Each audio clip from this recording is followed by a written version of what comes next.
Hello, welcome to this screencast, which is intended to help take you through the online student registration process.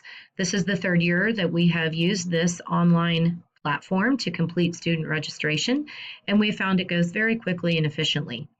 I will be moving rather quickly so as not to bore you, but we'll start out with the first step, which is right here at the isdschools.org website, which is right where you want to be. And you'll see our menu bar here. We want to go to the far right and click on the dedicated link for student registration. Now you'll be tempted to just click here, which we want you to do, but there is also important information on this page. Here's information about our admissions center at central office.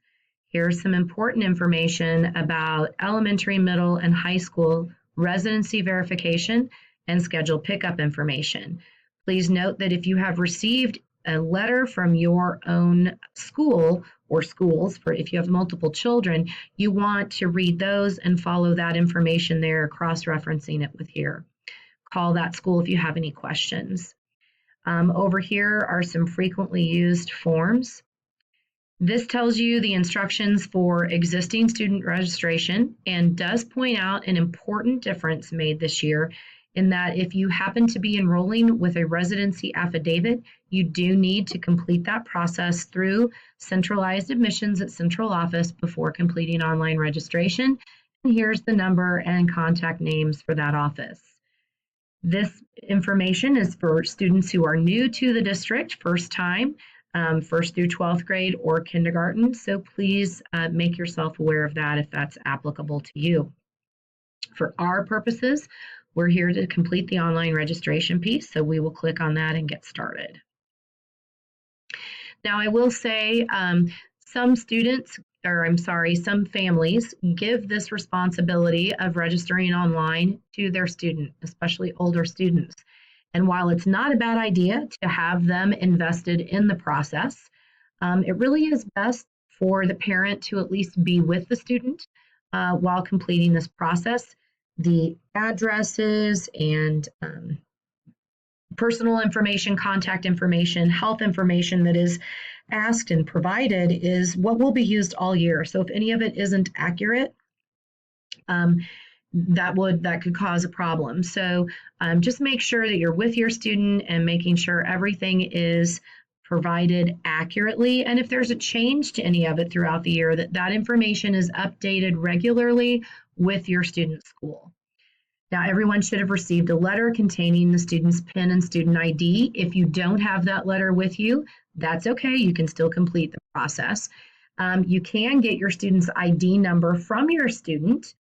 You call or text them, or if they're sitting right there with you. But if you can't even do that, please feel free to call the student's school and they can give you that student's ID number. I'm going to say that yes, I did receive my letter because I did, and then I can click next. And oh, but I don't have it with me, so I can't find my student's PIN. It's okay, I can still complete the process. Now, some of you, your student already attended the ISD last year, and so you just need to find that student and complete their registration. Some of you may be new, and this is where you start a new registration. But if your kiddo attended the ISD last year, you want to click here. In doing that, you'll just see a series of pages and screens with boxes that say verify the information, but please be careful and do that very accurately. I'm going to do this for our purposes, and I'm going to move my screencasting box here. You do see that you can complete this process in Spanish. We're going to say our student's name is Truman T. Patriot. And you'll notice here the format that they ask for the date in, you have to enter it in exactly in that format. So we're going to say his date of birth is 01/01. I'm just going to say 2000. If you don't enter it exactly that way, it won't allow you to advance to the next screen. It'll indicate something's wrong in red, and you will need to fix that. We're going to stick with Missouri, and there we go. Now that I've saved it, and you always have to hit save and see that little bar come up, then that one said start the new registration. Other times it will say next or something like that. Now, we're not going to play this video right now because you will watch it during your own online registration process. I can't advance through it, so we do have to wait for it to play, and that's good because there's some important information here that Dr. Hurl, our superintendent, wants to share with all families and students, and you can see that it's important information about the incredible academic achievement that we have made here in the district, as well as information about dual credit hours that are offered now as part of our academy model, and a little bit of information about that academy model, and the importance of student attendance, which we can't emphasize enough. So you may want to fast forward me and this screencast at this point in time, but I can't go forward until the video has completed, and this box right here will turn green, and I'll be able to click next and go on. He also mentions here the importance of following us on Facebook and Twitter so that you're always getting up to the minute information and all the good things that the district is doing to provide students as many opportunities to improve and develop as possible.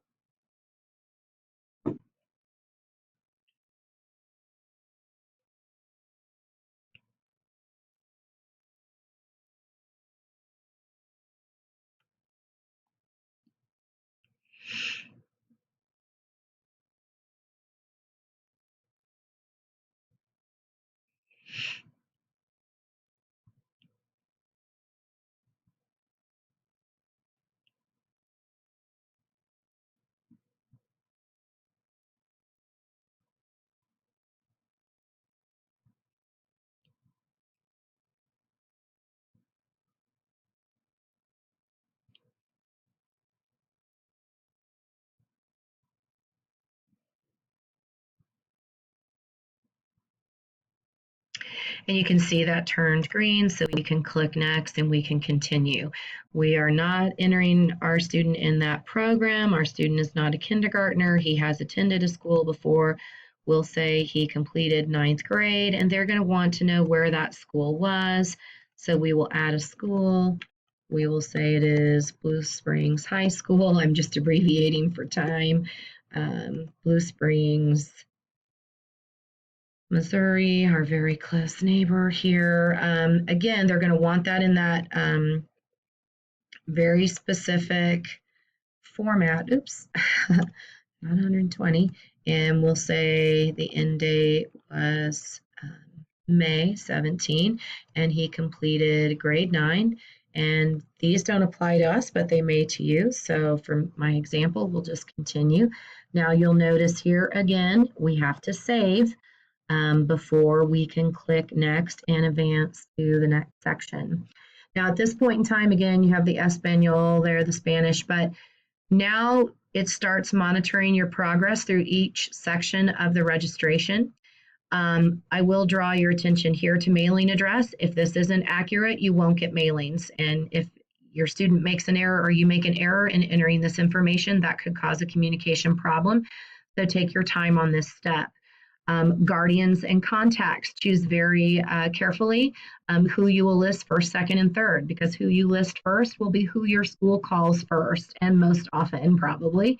Who you list second is who the school will contact second, and so on for the third spot. As you're entering that information, give us as much accurate contact information for each contact that you can provide: work numbers, home numbers, cell numbers, emails, etc. Here on the home language survey and district survey, again, those might be areas where your student doesn't quite know how to answer the question, so those will be important questions for you to answer.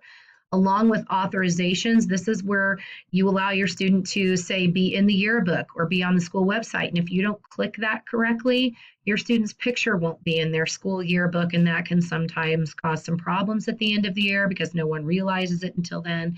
So make sure these are getting answered accurately. Health will take a little bit more time because there's a lot of health questions, and you have to make sure you're answering again each one and saving before you advance to the next section of that. And then, of course, the statement of residency is you saying that the information that you're providing to the district about where you live is accurate and to the best of your knowledge. So just real quickly, because I'm not going to go through very much more, so you can get started. We're going to add the area of residence. I'm going to use Truman High School's address here. And we are in Independence, and because I type that often, it's going to be there. And we can hit save. Now, you do have to add a mailing address, and if it's the same as your address, that's great. You can just click it and hit save. And the same with the transportation address, you need to add it. Now, maybe you have something different for some extenuating circumstance, that's fine. You'll just enter that, click save. And then because you've saved it at each section, here you get to hit next, and you'll see that we bump down the bar. So you'll get to monitor your progress here.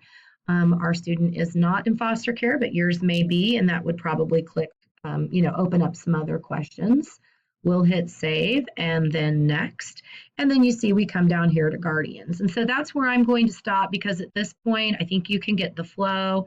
You understand that items need to be entered carefully. If there's a keystroke error on the address or an email or a phone number, we won't have that accurate information. So do take your time on that and take your time going through the rest of this to make sure that's all accurate. There, ends up in the yearbook and all of that.